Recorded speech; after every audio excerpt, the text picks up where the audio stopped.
Ça m'emmerde ce truc, c'est cette phrase incroyable qu'il lance 2 petites minutes avant d'entrer sur le plateau devant ses proches qui n'en reviennent pas. Il y a un moment de lassitude lié à ce débat au cours duquel il était censé exploser François Hollande, il en était convaincu. Sarkozy, dans ces 15 jours de l'entre-deux tours, c'est à la fois des moments de lassitude et puis aussi quand même des moments où il croit à fond en la victoire, parce que Sarkozy, il est comme ça, il y a des hauts, il y a des bas. C'est compliqué ce qui se passe durant ces 14 jours en Nicolas Sarkozy. Il y a évidemment l'envie de gagner, évidemment le fol espoir de renverser la table, hein. C'est vrai qu'au soir du premier tour, le camp sarkozyste exulte. Sarkozy et Marine Le Pen font des scores bien plus hauts que ce que les sondages leur promettaient. Et ils en tirent la conclusion que la France est très à droite. Et donc à partir de là, se met tout en place une stratégie de séduction des électeurs de Marine Le Pen du premier tour, qui fait encore débat aujourd'hui. Donc il y a ça, il y a ce fol espoir, et puis en même temps il y a beaucoup de lassitude, beaucoup de fatigue nerveuse, physique. Et puis sans doute dans les derniers jours, quand même, Nicolas Sarkozy, qui connaît la valeur des sondages, sent bien que c'est impossible.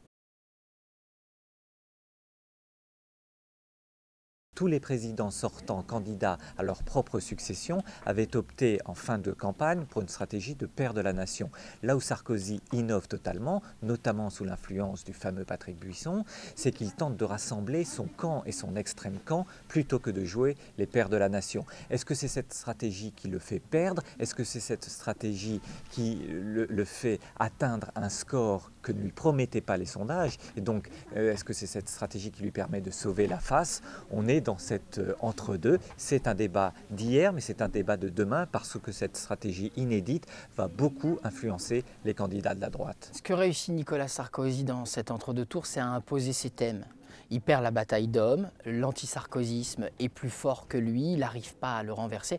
En revanche, il impose ses thèmes. C'est vrai que le droit de vote des étrangers est un facteur qui mobilisera énormément l'électorat de gauche. Et on verra même dans les études qui suivront que l'électorat centriste a aussi rejoint Nicolas Sarkozy parce que sur le discours vis-à-vis de l'islam, dans son discours vis-à-vis de la réduction de la dette, il y a quelque chose qui lui a plu. Le moment le plus surprenant, ça reste Sarkozy, ce champion de la politique qui jette l'éponge avant d'entrer sur le plateau et qui lâche ça m'emmerde ce truc. J'aurais pu retenir ça, j'en retiendrai un autre, c'est aussi le 6 mai, c'est-à-dire que ce jour-là, il se transcende, Nicolas Sarkozy. Le jour de la défaite, il fait un discours, c'est vrai, de très haute tenue, à la mutualité qui surprend beaucoup et qui est même salué à gauche. Et puis, ce qui est très surprenant, c'est la manière dont il vit cette journée. Il a perdu, c'est terminé pour lui. Il va quitter comme Giscard l'Élysée et pourtant, il est très apaisé, très serein, très tranquille, hein. Certains dans son camp sont dévastés, bah, pas lui. Ce qui veut dire que sans doute les heures précédentes, il savait très bien ce qu'il allait se passer. Et puis qu'il y avait aussi une lassitude chez lui, qu'il avait envie de faire autre chose. On verra si la politique c'est fini, mais en tout cas, les mois qui suivaient, il avait envie de faire autre chose.